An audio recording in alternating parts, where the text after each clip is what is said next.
Bonsoir, le cabinet Populus, avec l'accent. C'est lui qui a été choisi aujourd'hui comme architecte du futur grand stade de rugby. Populus est entre autres le concepteur du stade olympique de Londres. Mais à l'horizon 2017, le grand stade, situé, comme vous le savez, à Ris-Orangis, devrait ressembler à cela, une sorte de gros cube avec un toit ouvrant, des tribunes verticales, possibilité pour le public de n'être installé confortablement qu'à 12 mètres de la pelouse seulement. On sait que le bâtiment et ses diverses structures seront multifonctionnels. D'autres sports pourront les utiliser et il devrait même y avoir des concerts sur place. A priori, les délais devraient être tenus, c'est ce qu'affirme le président de la Fédération française de rugby, Pierre Camus. Côté économique, ce sont quand même quelques 8000 emplois qui devraient être créés à cette occasion.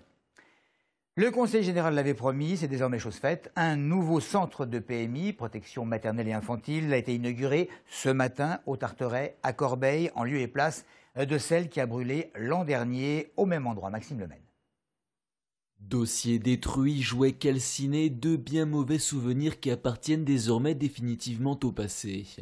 Le centre de protection maternelle et infantile des Tarterets à Corbeil-Essonnes renaît de ses cendres, permettant ainsi à ses employés d'exercer au plus proche de leur public. C'est indispensable. Pour le bien-être du suivi de l'enfant, pour les familles, pour répondre aux besoins des différentes personnes dans des quartiers qui parfois n'ont que nous comme ressources pour poser leurs questions. Ça se passe comme avant, des consultations de pédiatrie, consultations de sage-femme, des permanences de périculture, des actions collectives et les usagers ont bien retrouvé le chemin du centre et sont fidèles au rendez-vous. Et oui, car en réalité, le centre a rouvert ses portes depuis décembre, soit un peu moins d'un an après l'incendie qui l'a ravagé. C'est un véritable service de proximité qui était attendu. Incendie en février 2012, réouverture en février-mars 2013. Le pari est tenu. Un an après, jour pour jour, on peut offrir un service public aux parents et aux enfants de Corbeil. C'était une vraie volonté politique et non, c'est jamais dur. Quand tout le monde pousse dans le même sens, on arrive à faire de belles choses. La reconstruction du centre a coûté en tout et pour tout un peu plus de 300 000 €. Il est temps maintenant pour son personnel et les habitants du quartier d'aller de l'avant.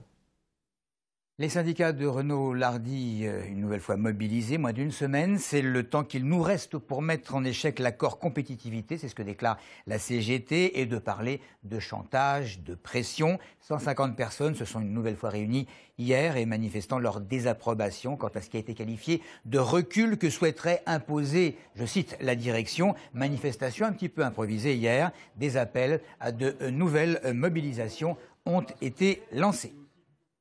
Michel Berson, nouvel administrateur de l'Institut de radioprotection et de sûreté du nucléaire. C'est le ministre de l'écologie, du développement durable et de l'énergie qui a nommé le sénateur essonien, qui connaît bien les activités de recherche civile et militaire du commissariat à l'énergie atomique sur le plateau de Saclay.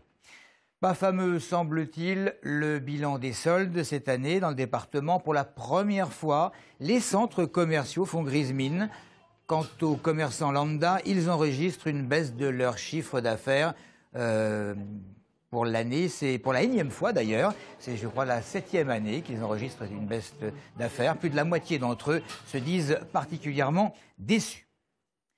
Depuis le 31 décembre dernier, le terrain occupé à Athis-Mons par le musée Delta doit être évacué. Le musée n'est pas propriétaire du lieu, mais a laissé des aéronefs dessus. Le bail était arrivé à terme et les avions sont toujours présents. Alors la mairie a pris les choses en main pour dégager les appareils du terrain appartenant, rappelons-le, à Aéroport de Paris. Aurélie Colombel.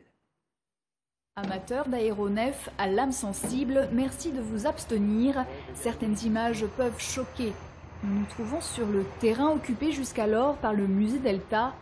6J encore, 2 Mirages, un Mercure, une Caravelle, mais plus pour longtemps. Une équipe a été missionnée par la ville pour démonter les 2 Mirages. L'un des membres de l'association vient voir l'avancée du chantier. Tout le démontage, on voit ici, par exemple, c'est les vis cassées, voilà.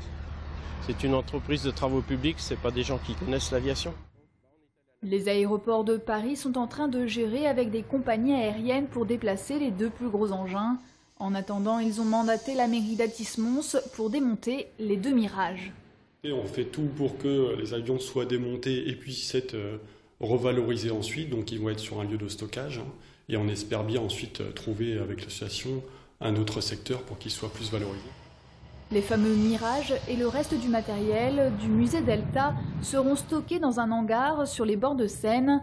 Pourtant, ce membre de l'association reste sceptique. C'est n'importe quoi, donc le remonter, peut-être, mais difficilement, et on ne pourra pas refixer toutes les pièces.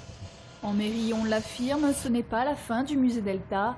Il cherche actuellement des partenariats pour réexposer ces pièces de collection.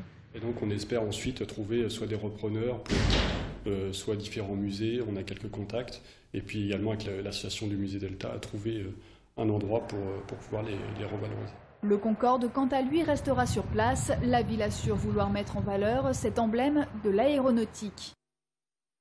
Des chiens errants qui attaquent, et c'est l'établissement public de santé Barthélemy Durand d'Étampes qui en est victime.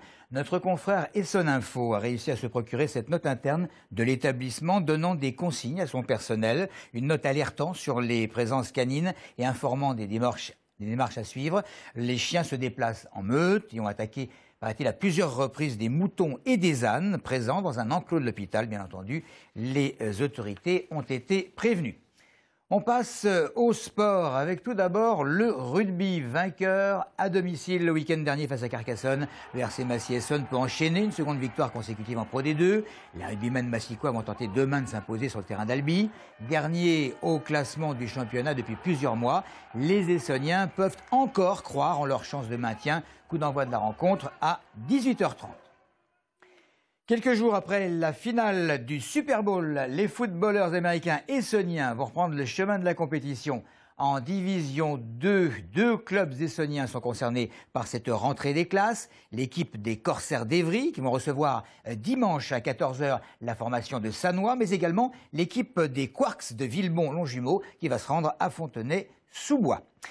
L'un des plus grands tournois de judo au monde aura un fort accent essonnien ce week-end, donc demain et dimanche. Les meilleurs judokas de club de Sainte-Geneviève-des-Bois, Flamme 91 et Chi Mazarin-Morangis vont être confrontés aux plus performants combattants de la planète au Palais Omnisport de Paris-Bercy. L'objectif sera de suivre l'exemple du Génovéfin David Larose, vainqueur l'an dernier dans la catégorie, je vous le rappelle, des moins de 66 kilos.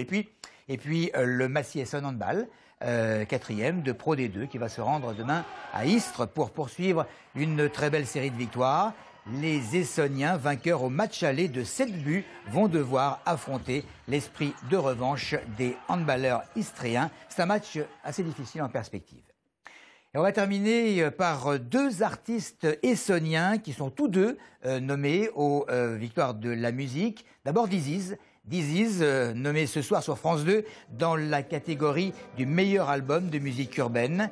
Diziz concourt avec Extra Lucide qui a marqué son retour au rap.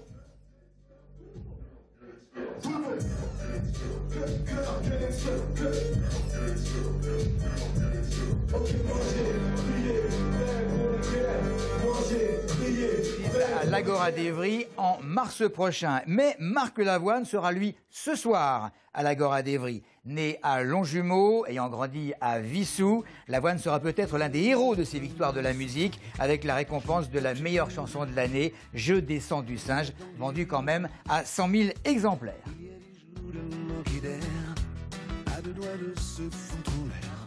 C'est tout pour l'info, merci de votre fidélité.